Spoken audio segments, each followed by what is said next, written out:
Welcome to a Foxy Tech Tips tutorial on deleting your Twitter account. If you find this tutorial helpful, please consider subscribing to my channel and liking the video. Open the Twitter app and make sure you are logged in to your account. From the home page of Twitter, tap on the menu hamburger from the top left corner.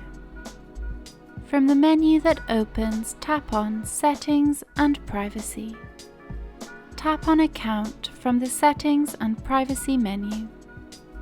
Now scroll to the bottom of Account and tap on Deactivate your account. Tap Deactivate again. You will now have to put in your password to confirm it's you.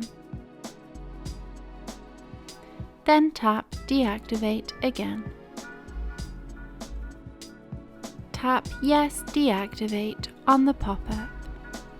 Your Twitter account has been deactivated. And that draws an end to this tutorial. Please like the video if you found it helpful, and subscribe to Foxy Tech Tips for more tips and tricks.